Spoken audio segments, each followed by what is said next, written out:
નમસ્કાર વિદ્યાર્થી મિત્રો, બધા જ વિદ્યાર્થી મિત્રોનું આજના આ વિડીયોમાં હાર્દિક સ્વાગત છે.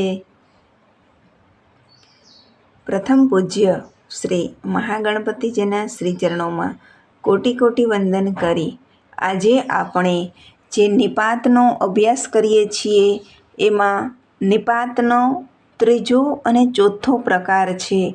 તેના વિશે વ્યવસ્થિત શબ્દશઃ સમજૂતી સાથે અભ્યાસ કરીશું. વિદ્યાર્થી મિત્રો, કાલે મેં તમને ખાસ યાદ રાખવા માટે કીધું હતું કે જ્યારે પણ નિપાત છે એની પસંદગી કરવાની થાય, ઓળખ કરવાની થાય, ત્યારે એ એકાક્ષરી છે એટલે કે અનુગ છે કે નામયોગી છે, એને વાક્યની અંદરથી દૂર કરવામાં આવે છતાં પણ વાક્ય રચનામાં એના અર્થમાં કોઈ જ પરિવર્તન ન થાય ત્યારે એને નિપાત તરીકે ઓળખી શકાય. આજે વિનયવાચક નિપાત અને પ્રકીર્ણ અથવા તો લટકણિયારૂપ નિપાત એ બે જે પ્રકાર છે એના વિશે માહિતી મેળવીએ. ચાલો, જેમાં વિનય, વિવેક કે અન્ય પ્રત્યે આદરનો અર્થ દર્શાવાયો હોય તેવા પદો અથવા તો શબ્દો વિનયવાચક નિપાત કહેવાય છે. વિનય એ અર્થ જ બતાવે છે કે કોઈ પ્રત્યે આપણે વિવેક હોય, આદરનો ભાવ હોય, એના પ્રત્યે જે લાગણી થતી હોય એ જ્યારે દર્શાવવામાં આવે વિનયવાચક નિપાત બને છે. ઉદાહરણ દ્વારા તમે વધારે સરળતાથી સમજી શકશો કે રૂબરૂ મળ્યા તુલ્ય સમજી પધારશો જી.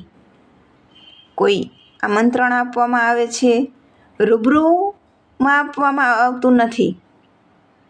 અત્યારે આપણે જોઈએ છીએ મોબાઈલમાં કંકોત્રી મોકલવામાં આવે, પછી નીચે વિનંતીનો મેસેજ કરવામાં આવે. આ એના અર્થમાં છે કે રૂબરૂ મળ્યા તુલ્ય સમજી પધારશો જી. જી છે એ શું છે? નિપાત છે, વિનય દર્શાવે છે. ગુરુજીને કોટી કોટી વંદન. ગુરુને કોટી કોટી વંદન. પણ જી શું બતાવે? આપણો વિવેક બતાવે, વિનય બતાવે, ગુરુ પ્રત્યેનો આદર બતાવે. એટલા માટે જી છે એ શું બને છે? નિપાત બને છે. માતાજી અહીં જરૂર આવશે. જીને હટાવીને વાંચો, વાક્ય રચનામાં કોઈ પરિવર્તન ન થાય, પણ જીની સાથે વાંચો ત્યારે એ આદર આપે છે, માતાને સન્માન આપે છે કે માતાજી અહીં જરૂર આવશે, માતા અહીં જરૂર આવશે. તો જી છે એ શું છે? તો કે વિનયવાચક નિપાત છે. સાસુજી અને સસરાજીનો સ્વભાવ બહુ સારો છે. જી છે એ આદર બતાવે છે, વિનય બતાવે છે. અને વિનયવાચક નિપાતમાં જી છે એ કેવો હોય છે કે સંજ્ઞા સર્વનામ છે એની સાથે લખાય છે.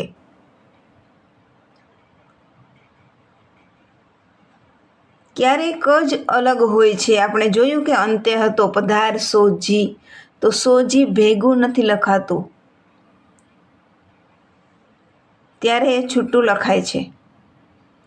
અને વિનયવાચકમાં મોટા ભાગે જી જ હોય એ નિપાત હોય છે. ઉપરના રેખાંકિત પદો વિનય દર્શાવે છે, વિવેક દર્શાવે છે, તેથી તેને વિનયવાચક નિપાત કહેવાય છે. હવે નોંધ છે એ ખૂબ જ અગત્યની છે કે વ્યક્તિને વિનય આપવા માટે ગુજરાતી ભાષામાં વ્યક્તિના નામની પાછળ જગ્યા છોડ્યા વગર જી મૂકવામાં આવે છે. એટલા માટે મેં આગળ કીધું કે જી છે એ સંજ્ઞા છે એની સાથે લખાય છે. માતા પછી જગ્યા રાખી અને જી લાગે આપણે લખીએ તો વાક્ય કેવું લાગે? ખોટું લાગે, કારણ કે ભારવાચક નિપાત છે. વિનય આપતો શબ્દ છે જી, અને એ સંજ્ઞાની સાથે લખાય છે. હવે પ્રકાર 4 કે પ્રકીર્ણ અથવા તો લટકણિયારૂપ નિપાત પણ એને કહી શકાય. કે કેટલાક નિપાત વાક્યને અંતે વિનંતી, આગ્રહ અથવા તો અનુમતિ વગેરે જેવા અર્થમાં અને ક્યારેક તો માત્ર લટકણિયા રૂપે પ્રયોજાય ત્યારે તેને લટકણિયારૂપ નિપાત કહેવામાં આવે છે. આ માત્ર ક્યાં હોય તો કે વાક્યને અંતે જ હોય. ઉદાહરણ દ્વારા તમે સમજો. અનુ મારી વાત માનશે ને? ને છે એ શું છે? લટકણિયું નિપાત છે. અનુ મારી વાત માનશે.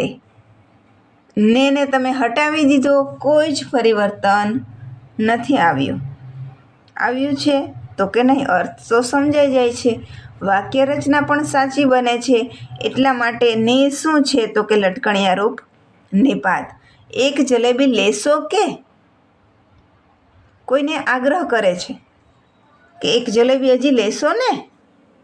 એટલા અર્થમાં કે શું છે તો કે લટકણિયારૂપ નિપાત. મને આપનો મોબાઈલ આપશો કે? મને આપનો મોબાઈલ આપશો? જો કોઈ વાક્ય રચનામાં પરિવર્તન નથી અને આ લટકણિયા નિપાત કે પ્રકીર્ણ નિપાત છે એ વાક્યના અંતે જ હોય છે. જો આપને ઓળખવાની સાચી ટ્રીક મળી ગઈ છે કે વાક્યની અંદરથી નિપાત છે એને દૂર કરીને બોલવામાં આવે છતાં પણ વાક્ય રચના આપણે સહજતાથી, સાહજિકતાથી એના અર્થની સાથે બોલી શકીએ છીએ ત્યારે તે નિપાત બને છે. પૂર્વ, મને તારું સરનામું લખાવતો. યુવરાજ, પાછો આવી ગયો કેમ? તો અહીંયા કેમ? યુવરાજ પાછો આવી ગયો. વાક્યમાં પરિવર્તન નથી એટલે કેમ શું બને છે? લટકણિયારૂપ નિપાત. મને એમ કે હમણાં પાણી ઉતરી જશે. તો એમ કે શું છે? કે શું છે તો કે પ્રકીર્ણ અથવા તો લટકણિયારૂપ બંને એક જ થાય. એ કે છે એ નિપાતના રૂપમાં છે. કેને હટાવીને વાક્ય વાંચો. મને એમ હમણાં પાણી ઉતરી જશે. નિપાત દર્શક શબ્દો કે, તો, કેમ, ખરું, એમ કે એ બધા શું છે તો કે એ બધા નિપાત દર્શક શબ્દો છે કે પ્રકીર્ણ અથવા તો લટકણિયારૂપ નિપાત છે. એમાં આવા શબ્દ હોઈ શકે. હવે નોંધ છે એ ખાસ યાદ રાખવાની વિદ્યાર્થી મિત્રો. જો તમે નોટબુક બનાવો છો તો નિપાતના પ્રકાર લખવાના, બબે ઉદાહરણ લખવાના અને નોંધ કરીને મેં જે ટ્રીક આપેલી છે એ તમારે ખાસ લખવાની કે કોઈ પણ શબ્દ છે એને આપણે વાક્યની અંદરથી દૂર કર્યા પછી જો વાક્ય રચનામાં કોઈ પરિવર્તન આવતું નથી, એનો અર્થ સમજાઈ જાય છે, સાહજિકતાથી બોલી શકીએ છીએ ત્યારે જ એ અક્ષર શબ્દ નિપાત બને છે. આવા નિપાત વાક્યમાંથી દૂર કરવામાં આવે તો પણ વાક્યના અર્થમાં કોઈ પણ પ્રકારનો ફેર પડતો નથી અને તે પદો આપણે વાક્યમાં સાહજિકતાથી બોલી જોઈએ છીએ. ત્યાર પછી યાદ રાખવાનું છે કે નિપાત તરીકે વપરાતા કેટલાક પદો જો આ ખૂબ જ ઉપયોગી બને છે. આપને એટલી ખબર પડી ગઈ કે વાક્યની અંદર જે આપણે હટાવી અને બોલી શકીએ એ નિપાત. એની અંદર પણ ઘણી વખત છે વિશેષણના રૂપમાં છે એ અમુક શબ્દ વપરાતા હોય, અમુક સંયોજકના રૂપમાં વપરાતા હોય અને એ રીતનું જો વાક્ય આપેલું હોય તો આપણી પ્રશ્ન છે એ ખોટો ન પડે એટલા માટે આ તમે મોસ્ટ આઈએમપી નોંધ કહી શકો કે નિપાત તરીકે વપરાતા કેટલાક પદો જેમ કે તો, પણ, અને, ને એ વાક્યમાં સંયોજક તરીકે પણ વપરાય છે. જ્યારે નિપાત તરીકે વપરાતું ખરું, આપણે લટકણિયા નિપાતમાં ખરું શબ્દ છે એ પણ હોઈ શકે, અને ખરું શબ્દ છે એ વિશેષણના રૂપમાં પણ હોઈ શકે. તો આપણી સામે જે વાક્ય આપેલું છે એ વાક્યની અંદર નિપાત છે કે વિશેષણના રૂપમાં છે એ સમજી અને ત્યારે જ પછી તમારે છે નિપાત ઓળખવાનો થાય. એનો અર્થ એ થયો કે વાક્યમાં આ પદ કયા હેતુ માટે વાપરવામાં આવ્યું હતું તે જાણ્યા પછી જ તે નિપાત છે કે નહીં તે નક્કી કરવું. એના માટે તમને ઉદાહરણની સાથે સમજ આપેલી છે. સંજય પંડ્યા પણ પ્રવચન કરશે. પણ છે એ શું છે? એ નિપાત છે. જો એને હટાવી અને તમે વાક્ય વાંચો, વાક્ય આખું જ રહેશે, પૂર્ણ જ બનશે, અર્થ પણ બતાવશે. સંજય પંડ્યા પ્રવચન કરશે. તો એ વાક્યની અંદર નિપાત છે, નિપાતવાળું વાક્ય છે. હવે બીજું વાક્ય તમે જોઈ શકો છો. સંજય પંડ્યાએ ગીત ગાયું પણ શ્રોતાઓને ગમ્યું નહીં. અહીંયા પણ છે એ નિપાતના રૂપમાં નથી. બે વાક્ય, બે વિચાર, બે વાત એને જોડતો સંયોજક છે કે સંજય પંડ્યાએ ગીત ગાયું, પણ એ પરંતુના અર્થમાં છે, પરંતુ શ્રોતાઓને ગમ્યું નહીં. તો પણ છે એ સંયોજક છે. ઘણી વખત આવું પૂછાય તો ખાસ ધ્યાન રાખવું અને એના આધારે તમારે છે નિપાતની પસંદગી કરવાની થાય. અહીંયા એની સૂચના પણ આપેલી છે કે વાક્ય એકમાં પણ નિપાત તરીકે વપરાયું છે. જો તેને વાક્યમાંથી દૂર કરીને વાંચીએ તો પણ વાક્ય અર્થપૂર્ણ જ રહે છે. જ્યારે વાક્ય નંબર 2માંથી પણ દૂર કરીને વાક્ય વાંચો તો વાક્યના 2 કટકા થઈ જશે, માટે તે સંયોજક કહેવાય છે. આમ જ ખરું પણ ક્યારેક નિપાત તરીકે અને ક્યારેક વિશેષણ તરીકે વાપરી શકાય છે. જ્યારે નિપાત તરીકે વપરાય ત્યારે તેને વાક્યમાંથી દૂર કરીએ તો વાક્યમાં કોઈ અર્થમાં ફેર પડતો નથી.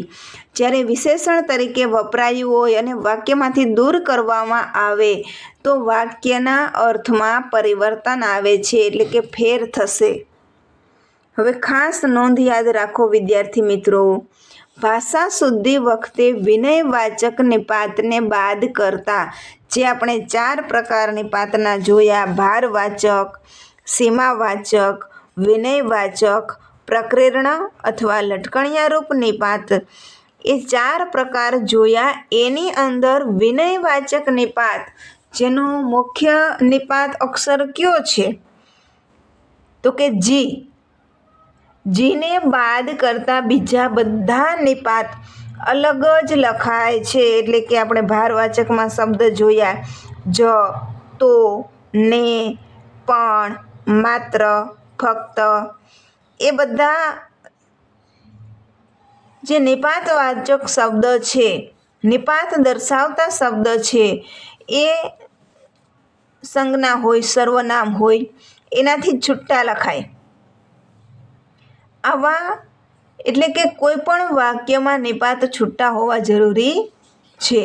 આવા નિપાત વાક્યમાંથી દૂર કરવામાં આવે તો પણ વાક્યના અર્થમાં કોઈ પણ પ્રકારનો ફેર પડતો નથી અને તે પદો આપણે વાક્યમાં સાહજિકતાથી બોલી જઈએ છીએ ત્યારે તે નિપાત બને છે.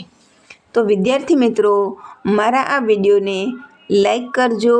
ચેનલ પર નવા છો તો ચેનલને સબસ્ક્રાઈબ અવશ્ય કરજો, જેથી દરેક વ્યાકરણના જે એક પછી એક વિડીયો અપલોડ થવાના છે એનું સૌથી પહેલાં નોટિફિકેશન